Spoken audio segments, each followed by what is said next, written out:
Sorry, that was really cringy, but this video is literally going to be so cringy because that's just me. But I just wanted to talk about my Oxford English interview experience. And I was quite lucky because two of my friends from college were also applying to Oxford for English. So we all got to go down and we trained together and stressed together. And one of my friends was at University College, one was at Keble College, and I was at Pembroke College, which for some reason people haven't really heard of, but it's literally right opposite Christchurch. I'll try to insert some pictures of Christchurch because it's amazing. It's like where the Harry Potter dining hall is and all of that. And I think a few pictures, so they'll be there if all goes to plan. So anyway, we went down on the Sunday and went to each of us, what's it called, junior common rooms. I couldn't even say that, it's a tongue twister apparently. But in these common rooms it had like timetables, like big boards that said when your interviews were. And I found out that both of mine would be on Tuesday.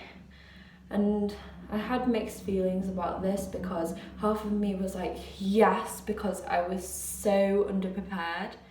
Like, I hadn't even read over my personal statement, which you honestly should do. So that was good. But on the other hand, I sort of just wanted to get it out of the way. And I think a lot of people felt like that as well. They just wanted it to be over in a way, which sounds really bad. But I just think it's just a stressful experience, even for my friend who doesn't even want to go that much. It's still so much like pressure from your teachers and stuff. But you'll know about that if you're applying, oh my gosh. So yeah, I had a whole day on Monday to just do what I wanted. So my room wasn't very nice. Insert pictures here. I think I have a video even. So I think this is just when I first got there and it was really empty, but someone left a cute post-it note saying good luck, so that was nice. But my room was so much worse than my friends at different colleges, and I just got a bit unlucky really. It was quite basic, apart from the mini fridge, that was good.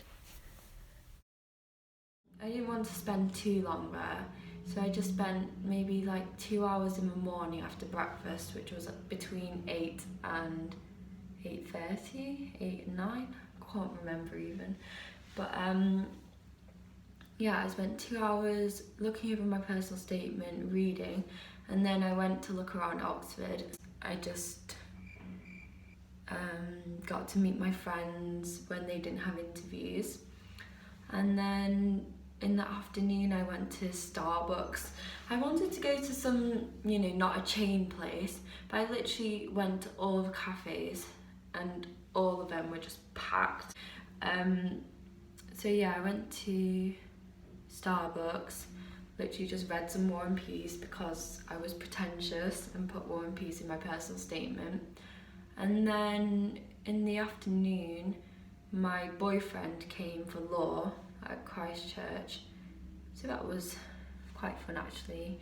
It was nice to see him and stress over that. Well, not stress over seeing him, stressing over the interview obviously. So anyway, Tuesday came and my interview was at 9:35 and I had 20 minutes beforehand to prepare. So there were two poems, and the first one was Old Man Travelling, I think it's called, by Wordsworth, and the second one was, I think it's called Sandpiper by a female writer who I can't remember her name. And so that was quite chill actually. The poems, I didn't find them too hard, I just thought they were a bit boring. And I didn't want to call them boring because obviously Oxford chose them for a reason, but you know, it wasn't like hugely metaphorical to me. Maybe I read it wrong. So then after the 20 minutes they came and collected you and we went upstairs, and then there was like a little sofa and it was quite relaxed to be honest, and there was one professor there, one professor here, and then the one on the right called Dr. Mugglestone, which sounded like something from Harry Potter. She asked me the questions first. So it started off sort of about the personal statement. So I included The Handmaid's Tale, and she just said, what do you think Atwood means by history not repeating itself but rhyming? And I answered that, and a few questions like that, but really they were just warm-up questions before you got to the poetry. So then the other professor was the one asking me the questions about the poetry, and it starts off usually with an easy question like, what did you think of it? Tell me what it's about. So you just say a sort of literal meaning, what happens in the poem, and then after that you go into more detail. And a lot of people said that they thought the other professor was really mean, and that everything they said she like picked up on and challenged, and they were really scared about that. But I didn't think I found that too scary, because I sort of expected that and I had answers for when she asked me them. But overall, when I came out of that interview, I felt like it hadn't gone badly, but it hadn't gone well. I know that sounds weird, but it was just meh. I just thought, right, now it's the second interview, it's in the afternoon, and I have to do well in that, because that one was just average, like mediocre, and it's the second one that's probably going to make it. So that was a lot of pressure. So the second one was at, not 9, what am I saying, 2:30? Something like that. And there was no time to prepare beforehand. So I walked into the room, well, I was collected from a waiting room, and there were 2 professors again. I think there are in every interview, but I wouldn't pick me up on that, don't take my word for it, is the phrase I'm looking for. So one was a man, one was a woman this time. Last time they were both women. Not that that matters, just for your interest, I don't know. And they were really nice, and that started off with questions on my personal statement, but it wasn't like picking up on everything you said, it was more general. So for example, I talked about being interested in feminist writing and Marxist critics and stuff like that. So they were like, why feminist, why Marxist readings? And so quite general stuff, and I was going on and on. And I think those questions actually, for me personally, I was really happy with them. But then I think he liked my answers, but then he didn't really acknowledge them. Like in the other interview, he sort of just moved on as soon as I said something, instead of picking me up on it. And then his last question for me was, well, I study Old Norse, so tell me, why do you think it's important to study languages that aren't used anymore? And that kind of, like, I was happy because I had an answer to it, but at the same time I just felt like he didn't care that much about the things that I said because he wasn't a specialist in them. And when I was talking about language and why it's important and how I study Latin, his eyes seemed to like light up, and obviously that's a good thing, but I just felt like he only wanted to hear things that he's interested in, but you never know. And then the woman, oh my gosh, she pulled out like a piece of paper, and the first bit was some massive paragraph, and like 6 of the lines was just one sentence, and it was really hard, and I have looked it up and I have no idea where it's from, and she literally read it out loud to me and then asked me questions straight after reading out loud and didn't give me any time to prepare. And for me personally, I need to read that through. I need to be like, yeah, I just need to read it through and think for a bit, and it just seemed like she gave me no thinking time. So I read over a few of the lines quickly and then I answered, and I don't know how that went. And then she said to me, now rearrange the clause. And I had no idea what she wanted me to do, because I can rearrange a clause, but how? How do you want me to rearrange a clause? I could move this here, I could move this there, like how do you want me to do it and why do you want me to do it? And it was just really, really strange. And I don't study English language, I do English literature for A-level. Never wanted to do English language, and I knew that language is combined into the course at Oxford. So in Oxford you study English language and literature, whereas at other universities I've applied for is just literature. But I just didn't expect to be asked a question on clauses and things. So I did rearrange it after she went, use your Latin.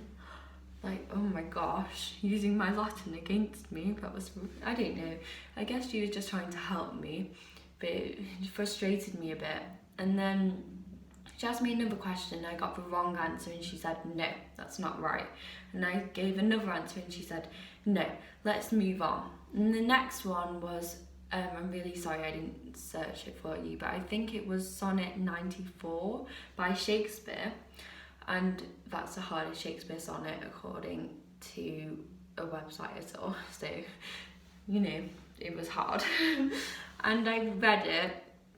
Well, actually, again, she read it out loud and gave me no time to read it by myself. And then she asked me a question about it.